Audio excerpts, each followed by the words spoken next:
ದೆಹಲಿಯಲ್ಲಿ ಮತ್ತಷ್ಟು ಹೆಚ್ಚಾಗ್ತಾ ಇದೆ ನೀಟ್ ಕಿಚ್ಚು. ರಾಹುಲ್ ಗಾಂಧಿ ಮತ್ತೆ ಪ್ರೊಟೆಸ್ಟ್ನಲ್ಲಿ ಭಾಗಿಯಾಗಿದ್ದಾರೆ. ಮೊಟಕುಗೊಳಿಸಿದ ಸ್ಥಳದಿಂದಲೇ ಪ್ರತಿಭಟನೆಯನ್ನು ಆರಂಭ ಮಾಡಿದ್ದಾರೆ. ಧರಣಿ ಬಂಧನದ ನಂತರ ಕೇಂದ್ರಕ್ಕೆ ರಾಹುಲ್ ಗಾಂಧಿ ಪ್ರಶ್ನೆಯನ್ನು ಕೇಳಿದ್ದಾರೆ. ನೀಟ್ ಕಿಚ್ಚು ದಿನೇ ದಿನೇ ಹೆಚ್ಚು ಕಾವನ್ನು ಪಡೆದುಕೊಳ್ತಾ ಹೋಗ್ತಾ ಇದೆ. 20ಕ್ಕೂ ಹೆಚ್ಚು ವಿದ್ಯಾರ್ಥಿಗಳು ಈ ದೇಶದಲ್ಲಿ ಆತ್ಮಹತ್ಯೆ ಮಾಡಿಕೊಂಡಿದ್ದಾರೆ. ಪದೇ ಪದೇ ಪ್ರಶ್ನೆ ಪತ್ರಿಕೆ ಲೀಕ್ ಆಗುವ ಕಾರಣಕ್ಕಾಗಿ ನಿರಾಸೆಗೊಂಡಂಥ ವಿದ್ಯಾರ್ಥಿಗಳು ಆತ್ಮಹತ್ಯೆಗೆ ಶರಣಾಗಿದ್ದಾರೆ.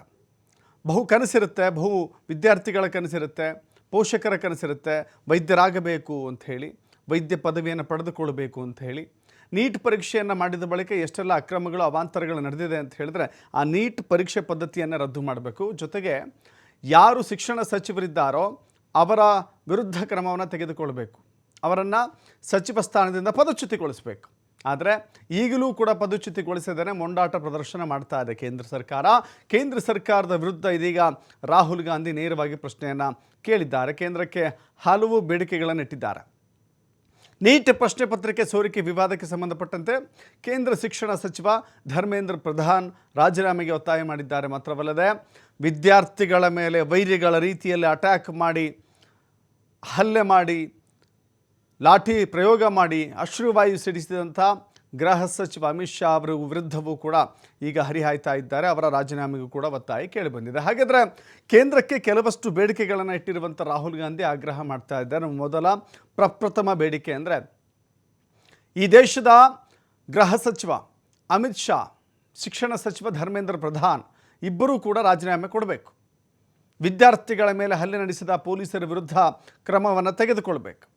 ವಿದ್ಯಾರ್ಥಿಗಳ ಮೇಲಿನ ಪ್ರಕರಣಗಳನ್ನು ಹಿಂಪಡೆಯೋದು, ಪೊಲೀಸ್ ಲಾಠಿ ಚಾರ್ಜ್ ಬಗ್ಗೆ ಪ್ರಧಾನಿಯವರಿಂದ ಕ್ಷಮೆ ಯಾಚನೆ ಆಗಬೇಕು.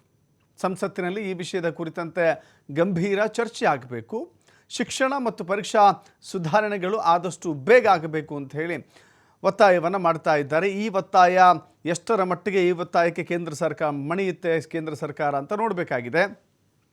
ಹಲವಾರು ದಿನಗಳಿಂದಲೂ ಕೂಡ ವಿದ್ಯಾರ್ಥಿಗಳು, ಪೋಷಕರು, ನೊಂದಂಥವರು ಪ್ರತಿಭಟನೆ ಕುಳಿತಿದ್ದಾರೆ. ತಮಗಾದ ಅನ್ಯಾಯ ವಿರುದ್ಧ ಪ್ರತಿಭಟಿಸ್ತಾ ಇದ್ದಾರೆ.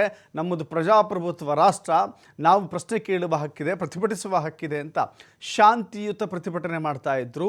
ಯಾವಾಗ ಆಕ್ರೋಶದ ಕಟ್ಟೆ ಹೊಡಿತೋ ಹೀಗಾಗಿ ದೆಹಲಿಯ ಸಂಸತ್ ಭವನವನ್ನು ಮುತ್ತಿಗೆ ಹಾಕಬೇಕು ಅಂತ ಹೊರಟಿದ್ರು.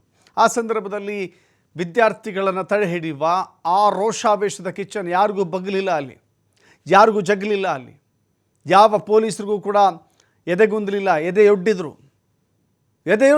ವಿದ್ಯಾರ್ಥಿಗಳು, ಪೋಷಕರು ನುಗ್ಗುವ ಪ್ರಯತ್ನ ಮಾಡಿದರು.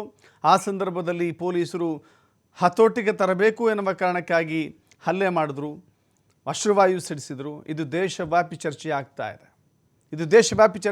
ಇದೆ.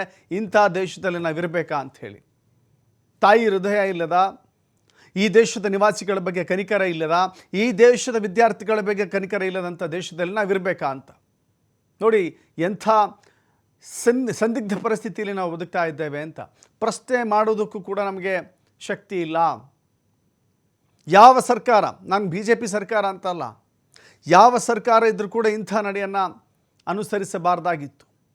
ಅದು ಕಾಂಗ್ರೆಸ್ ನೇತೃತ್ವದ ಸರ್ಕಾರ ಆಗಿದ್ದರೂ ಸರಿ, ಈಗ BJP ನೇತೃತ್ವದ ಮೈತ್ರಿ ಸರ್ಕಾರ ಆಗಿದ್ದರೂ ಸರಿ, ಯಾವ ಸರ್ಕಾರ ಅಧಿಕಾರದಲ್ಲಿದ್ದರೂ ಕೂಡ ಇಂಥ ರಾಕ್ಷಸಿ ಕೃತ್ಯವನ್ನು ಮೆರಿಬಾರ್ದು.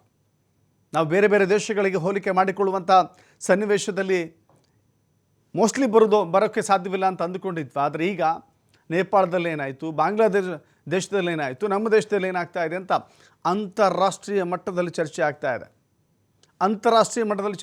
ಇದೆ. ಜೆನ್ಜಿ ಹೋರಾಟದ ಕಿಡಿ, ಒಂದು ಸಣ್ಣ ಕಿಡಿ ಕಾಣಿಸಿಕೊಂಡ್ರೆ ಅದು ಜ್ವಾಲಾಮುಖಿಯಾಗಿ ಇಡೀ ದೇಶವ್ಯಾಪಿ ವ್ಯಾಪಿಸಿದಂಥ ಅನೇಕ ಘಟನೆಗಳನ್ನು ನಮ್ಮ ಅಕ್ಕಪಕ್ಕದಲ್ಲೇ ನೋಡಿದ್ದೇವೆ. ಶ್ರೀಲಂಕಾ ನೋಡಿದ್ದೇವೆ, ಬಾಂಗ್ಲಾದೇಶ ನೋಡಿದ್ದೇವೆ, ನೇಪಾಳ ನೋಡಿದ್ದೇವೆ. ಈಗ ಭಾರತದ ಸರಿದಿನ ಅಂತ ಚರ್ಚೆ ಮಾಡುವಂಥ ಆತಂಕ, ಅಂಥ ಸನ್ನಿವೇಶ ಬರದೇ ಇರಲಿ. ಬಟ್ ದಪ್ಪ ಚರ್ಮದ ಸರ್ಕಾರ ಬದಲಾಗಬೇಕಾಗಿದೆ. ಇಂಥ ವಿದ್ಯಾರ್ಥಿಗಳ ಪಾಲಿಗೆ ಮರಣಶಾಸನವನ್ನು ಬರೆದಂಥವರಿಗೆ ತಕ್ಕ ಶಿಕ್ಷೆ ಆಗಬೇಕಾಗಿದೆ. ಬಟ್ ಇದು ರಾಹುಲ್ ಗಾಂಧಿ ಇಲ್ಲಿಗೆ ನಿಲ್ಲಿಸುವ ಮಟ್ಟಕ್ಕೆ ಇಲ್ಲ. ರಾಹುಲ್ ಗಾಂಧಿ ಇದನ್ನು ತೀವ್ರ ಮಟ್ಟಕ್ಕೆ ತೆಗೆದುಕೊಳ್ಳುವಂಥ ಸಾಧ್ಯತೆಗಳಿದ್ದಾವೆ. ರಾಹುಲ್ ಗಾಂಧಿ ಕೂತಿದ್ದಾರೆ. ಎಲ್ಲಿ ಮೊಟಕುಗೊಳಿಸಲಾಯಿತು ಪ್ರತಿಭಟನೆಯನ್ನು ಅಲ್ಲಿಂದಲೇ ಶುರು ಮಾಡಿದ್ದಾರೆ. ರಾಜಕೀಯ ಒಂದು ಕಡೆ ನೊಂದವರ ಪರವಾಗಿ ಹೋರಾಟ ಮಾಡಬೇಕಾದಂಥ ಕರ್ತವ್ಯ ವಿರೋಧ ಪಕ್ಷಗಳದ್ದಾಗಿರುತ್ತೆ.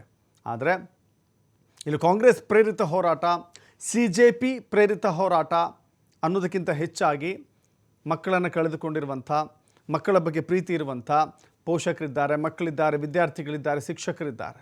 ಇಷ್ಟು ಜನರು ಕೂಡ ಹೋರಾಟದಲ್ಲಿದ್ದಾರೆ. ಸೊ ಹೀಗಾಗಿ ಈ ಹೋರಾಟ ಯಾವ ಹಂತಕ್ಕೆ ತಲುಪುತ್ತೆ ಮುಂದಿನ ದಿನಗಳಲ್ಲಿ ನೋಡಬೇಕಾಗಿದೆ.